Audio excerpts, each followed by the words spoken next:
오늘 우리에게 주신 하나님의 말씀은 시편 137편 1절로 9절 말씀입니다. 시편 137편 1절에서부터 9절까지의 말씀입니다.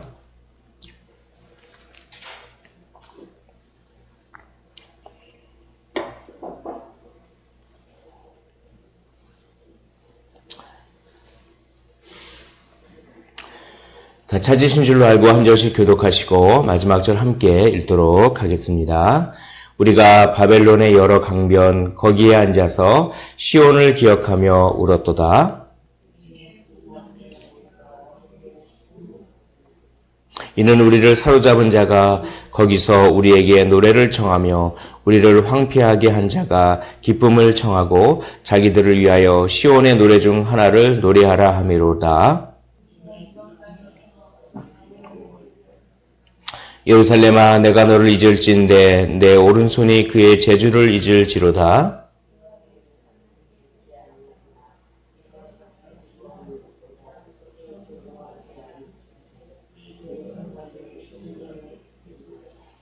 여호와여, 예루살렘이 멸망하던 날을 기억하시고 에돔 자손을 치소서. 그들의 말이 헐어버리라 헐어버리라 그 기초까지 헐어버리라 하였나이다.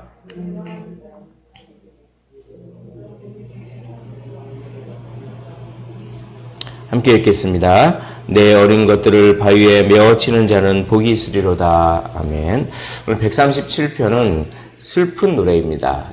애가입니다. 그래서 137편 1편을 보십시오. 1절을 보시면 우리가 바벨론의 여러 강변 거기에 앉아서 시온을 기억하며 울었도다 라고 합니다. 사랑하는 성도 여러분, 예수 그리스도 주님을 바라보면서 하나님 앞에서 울라고 합니다. 우는 것에 능력이 있습니다. 성경은 우는 것을 상당히 긍정적으로 이렇게 묘사할 때가 많이 있습니다. 특별히 우리 마음이 어렵고 힘들고 할 때 우시는데, 특별히 하나님 앞에서 우십시오. 하나님 앞에서 울면 그것은 기도가 되지만, 우리가 단지 하나님을 생각하지 않고 그냥 울면 그것은 우리를 파괴하고 단지 신세 한탄 받게 되지 않습니다. 하나님 앞에서 울면 그 슬픔이 참으로 기쁨으로 변하고 그 슬픔이 오히려 우리를 자유케 하며 하나님의 위로와 애통하는 자는 복이 있나니 위로를 받는다라고 하는 하나님의 위로와 능력을 경험하게 됨을 오늘 시편 137편을 통해서 우리가 알 수가 있는 것입니다. 울었습니다. 그런데 여기 우리라고 하는 말이 많이 반복됩니다. 137편 1절에 보면 우리가 바벨론의 여러 강변 거기에 앉아서 라고 합니다. 2절에 보면 그 중에 버듬나무에 우리가 우리의 3절에 보면 이는 우리를 사로잡은 자가 거기서 우리에게 노래를 청하며 우리를 황폐하게 한 자가 라고 합니다. 4절에 보면 우리가 이방 땅에서 라고 합니다. 우리라고 하는 말이 얼마나 많이 나오는지 모르겠습니다. 히브리 원어로 보면 이 우리라고 하는 말이 더 많이 나옵니다. 이게 번역을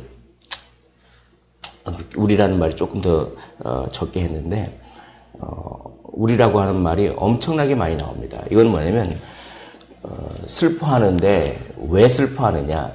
단지 내 개인의 어떠함을 위해서 슬퍼하는 것이 아니라 우리라고 하는 하나님 나라의 공동체를 위해서 울라라고 하는 것입니다. 우십시오.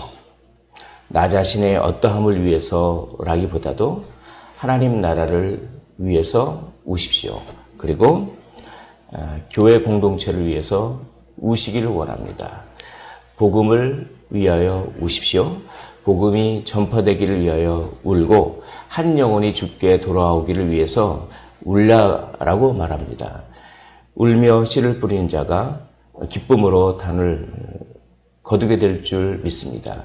근데 우리의 우는 이유가 단지 우리의 어떠함 때문에 내가 손해봐서 뭐 그런 것 때문에 우는 것도 좋지만 하나님 나라를 위해서 우는 것을 기뻐한다. 하나님께서 기뻐한다. 이렇게 이야기하고 있습니다.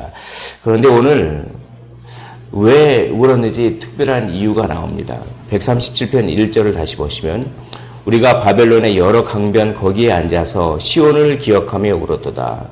포로로 끌려왔습니다. 그래서 바벨론에 끌려와서 포로 신세가 됐는데 시온, 예루살렘 성이 다 무너져 버렸습니다.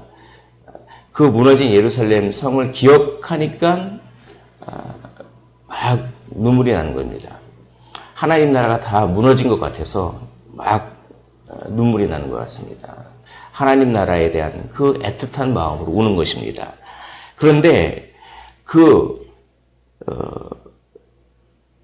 우리를 포로 잡은 바벨론 사람들이 이렇게 얘기합니다. 3절에 이는 우리를 사로잡은 자가 거기서 우리에게 노래를 청하며 우리를 황폐하게 한 자가 기쁨을 청하고 자기들을 위하여 시온의 노래 중 하나를 노래하라 함이로다. 이게 뭐냐면 이제 노래 한 곡 좀 뽑아봐라. 우리를 기쁘게 하라. 뭐 이런 겁니다. 조롱하는 얘기죠.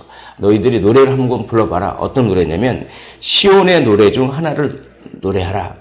시온의 노래는 시편 46편, 시편 76편, 시편 84편, 시편 122편 이런 노래를 시온의 노래라고 하는 것입니다.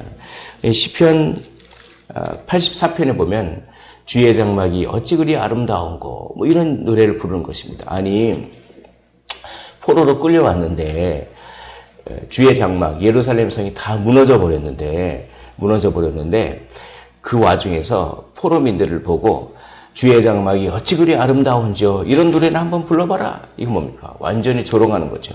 너의 하나님이 도대체 어디 있느냐. 주의 장막이 어찌 그렇게 아름다운고 예루살렘은 멸망하지 않을 것이다. 하나님은 나의 피난처가 되시고 나의 산성이 되신다. 뭐 이런 노래를 부르라는 것입니다. 그런 노래를 그런 노래를 그렇게 시키셨던 너의 하나님은 도대체 어디 있느냐? 주의 장막이 어찌 그리 아름답다고? 근데 다 무너져 버렸구나. 우리가 무너뜨렸어. 너의 그 아름다운 그 장막을 우리가 무너뜨렸어. 이제 그 아름다운 장막이 어디 있어? 라고 그렇게 조롱하는 것입니다. 그러니까 슬퍼하는 것이죠. 그래서 결심합니다. 4절 보십시오. 우리가 이방 땅에서 어찌 여호와의 노래를 부를까? 우리가 노래를 부르지 않겠다라고 그렇게 결심하는 것입니다. 그리고 맹세를 합니다. 5절과 6절이 맹세인데 세 가지의 맹세를 합니다. 첫째, 예루살렘아 내가 너를 잊을진대 라고 합니다. 내가 너를 잊는다면 내 오른손이 마비될 것이다. 오른손으로 수금을 타거든요. 이 사람이 노래하는 사람입니다. 137편 2절을 보십시오. 그 중에 버두나무에 우리가 우리의 수금을 걸었도다. 이거 뭐냐면 노래를 불러보라고 하니까 수금을 타면서 한번 노래를 불러봐라 라고 하니까 그런 노래를 나는 부를 수가 없다 라고 하면서 수금을 걸어놓은 것입니다. 그러면서 맹세를 합니다. 내가 예루살렘을 잊으면 내 오른손, 수금을 탔던 오른손이 마비될 것이다. 이건 뭡니까? 노래하는 자가 노래를 못하게 된다면 자기의 정체성을 잃어버린 것과 같습니다. 즉 이런 말입니다. 내가 예루살렘을 잊어버리면 내 존재는 없는 것과 같습니다. 결코 예루살렘을 잊지 않을 것입니다. 포로민으로 끌려와서 막 내 하나님이 어디 있느냐. 주의 장막이 어찌 그리 아름다우죠. 이런 노래는 한번 우리 앞에서 불러봐라. 이렇게 비방하는 조롱을 받으면서도 나는 결코 예루살렘을 잊지 않을 것입니다. 이렇게 맹세를 하는 것입니다. 6절을 보시면 내가 예루살렘을 기억하지 아니하면 내가 가장 즐거워하는 것보다 예루살렘을 더 즐거워하지 아니하면 내 혀가 내 입천장에 붙을지로다. 이 사람은 노래 부르는 사람인데 예루살렘을 기억하지 않고 내가 예루살렘을 즐거워하지 않으면 내 혀가 입천장에 붙어버릴 것이다. 나의 존재는 아무 의미가 없다. 한마디로 내가 예루살렘을 기억하고 그 예루살렘을 즐거워하지 아니하면 내 존재는 아무 의미가 없습니다. 나는 노래하는 사람인데 노래할 이유도 없고 내 손이 마비될 것이고 내 혀가 입천장에 붙을 것입니다. 사랑하는 성도 여러분, 예루살렘은 하나님의 나라를 의미하는 것입니다. 하나님의 나라가 없어지더라도 우리가 우리의 존재가 의미가 있게 생각된다면 우리는 구원받지 못한 것입니다. 하나님의 나라가 없어졌음에도 불구하고 이 세상에서 그냥 잘 먹고 잘 살고 이 세상에서 또 누릴 거 누리면서 라고 생각하면서 하나님 나라가 없어진 것에 대해서 아쉬움이 하나도 안 생긴다면 그것은 하나님의 성령이 없는 것입니다. 이것을 조금 더 적용한다면 교회가 무너지는 것을 생각하면서 교회는 교회고 내 삶은 내 삶이고 교회가 무너질 수 있지 교회가 무너지더라도 나는 지금 어느 정도 먹고 살 수 있으니까 라고 하면서 교회 공동체가 무너지는 것에 대해서 전혀 아픔이 없다면 하나님의 자녀인지 한번 진지하게 생각해 봐야 하는 것입니다. 거꾸로 내가 지금 풍족하고 내가 지금 만족한 삶을 개인적으로는 누려도 교회 공동체가 무너지고 이 땅에 한국교회가 무너져가는 것을 보고 하면서 그런 애통하는 마음이 생기면 기뻐하십시오. 천국의 자녀인 것입니다. 우리는 슬퍼해야 합니다. 하나님 나라를 생각하면서 그렇게 슬퍼하라는 그런 것입니다. 그리고 마지막으로 저주를 합니다. 7절 보시면 여호와여 예루살렘이 멸망하던 날을 기억하시고 에돔 자손을 치소서 그들이 헐어버리라 그 기초까지 헐어버리라. 이게 뭐냐면 오바다서에 보면은 예루살렘이 바벨론에 의해서 멸망할 때 에돔 족속이 아유 잘됐다 그러면서 막 조롱하고 그랬습니다. 바벨론이요 저 예루살렘 성을 완전히 헐어버리십시오. 헐어버려라. 그 기초까지 다 헐어버려라. 막 그러면서 그리고 바벨론을 도와서 예루살렘을 무너뜨리는데 도와줬습니다. 에돔이. 근데 에돔은 유다와 형제의 나라죠.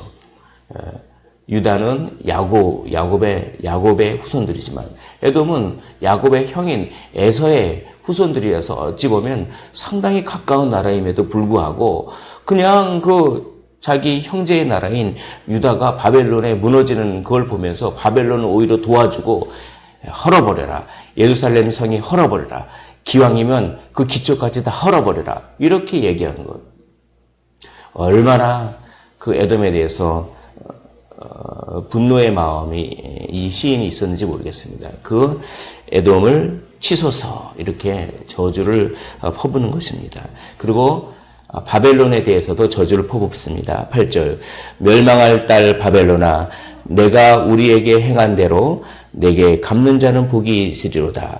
바벨론이 우리에게 그렇게 심하게 했는데 포로로 잡아가고 막 공격하고 막 그냥 불태워버리고 그랬는데 그렇게 했듯이 바벨론에게 똑같이 그렇게 하는 자가 복이 있을 것이다 라고 하고 9절에 보면은 엄청난 저주를 퍼붓습니다. 9절에 보면 내 어린 것들을 바위에 메어치는 자는 복이 있으리로다. 이게 뭐냐면 고대에 전쟁이 나서 승리한 나라가 전쟁에 패한 그 나라의 유아들 이렇게 어린 아이들 몇 살 안 된 아이들을 이렇게 손으로 한 손으로 잡고 발을 잡고 바위에다가 팍 내려쳐요. 그게 왜 그러냐면 얘네들이 커서 장성한 군인이 되면 우리나라를 복수할까봐 이게 엄청나게 이게 잔인한 장면이죠. 그렇게 바벨론을 그렇게 저주하는 것입니다. 이걸 오해하면 안 됩니다. 이거는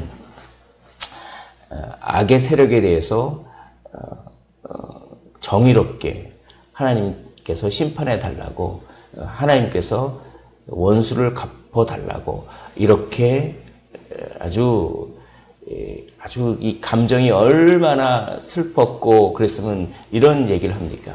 그렇게 기도하는 것입니다. 여기서 우리는 하나를 알 수 있습니다. 내가 내 힘으로 원수를 갚겠다라고 생각하면 그거는 죄가 됩니다. 그것은 반드시 죄악이 잉태되고 그렇습니다. 그런데 원수 갚는 것을 하나님께 맡기십시오. 그러면 내 마음이 자유를 얻는다라고 합니다. 그러니까 오늘 그렇게 하나님을 조롱하고 뭐 그런 어떤 이 세상 풍조 속에서 내가 복음을 전하고 복음을 위해서 살다가 조롱을 당하고 막 그럴 때, 핍박을 당하고 그럴 때, 고난을 당하고 그럴 때 우십시오. 우는데 하나님 앞에서 울지 않고 내가 내 스스로를 울면 아유 복음 전해봤자 뭐해? 라고 하면서 신세한탄하면서 막 낙담하고 하지만 주여 주여 하면서 하나님 앞에서 울면 그것이 하나님께 기도가 돼서 상달이 돼서 우리 마음에 힘을 얻고 자유를 얻습니다. 그리고 원수 갚는 것을 하나님께 맡기십시오. 우리가 원수 갚는 것보다 하나님이 원수를 갚아주시면 우리의 능력보다 하나님의 능력이 더 무한되기 때문에 얼마나 더 완벽하게 원수를 갚아주시겠습니까? 그렇게 에드워즈 목사님은 설교를 했습니다. 원수 갚는 것을 전적으로 하나님께 다 맡겨버리십시오. 그러면 하나님께서 가장 최선의 것으로 인도해 주신다라고 하는 그런 어떤 원리가 여기 있는 것입니다. 오늘 시편 137편이 조금 어려운 시편인데 이 시편을 통해서 우리가 생각해 봐야 할 것이 있습니다. 첫째는 우리의 감정을 솔직하게 주님께 고백하는 것입니다. 우리의 감정을 솔직하게 많이 우십시오. 둘째는 원수 갚는 것을 주님께 맡기십시오. 그리고 마지막으로 우리는 용서를 하는 것입니다. 원수 갚는 것은 주님께 맡기고 우리는 용서하는 것입니다. 왜냐하면 예수 그리스도께서 용서하셨기 때문에 그렇습니다. 예수 그리스도께서 십자가에서 모든 조롱을 다 받으시면서 주여 저들의 죄를 용서하여 주옵소서. 저들이 무슨 일을 하는 줄도 모르고 저러고 있습니다. 라고 용서를 선포하셨기 때문에 우리도 어떻게 합니까? 원수 갚는 것은 주님께 맡기고 용서를 선포하는 것입니다. 그 원수가 회개하지 않으면 하나님께서 가장 완벽하게 원수를 갚아주실 것이고 그 원수가 회개하면 그 원수가 회개함으로 말미암아 또 우리에게 더 즐거움이 될 것이고 우리는 원수를 주님께 맡기고 우리의 감정도 주님께 맡기고 주님 앞에서 막 울고 그리고 용서를 선포할 때 참된 자유가 있을 줄 믿습니다. 오늘 시편의 삶을 사심으로 말미암아 하나님 나라를 위해서 더 애틋한 마음을 품으시고 주님만을 늘 바라보셔서 고난이 닥쳐도 꿋꿋하게 주님과 동행하시는 우리 모두가 되시기를 주님의 이름으로 축원을 드립니다. 기도하겠습니다.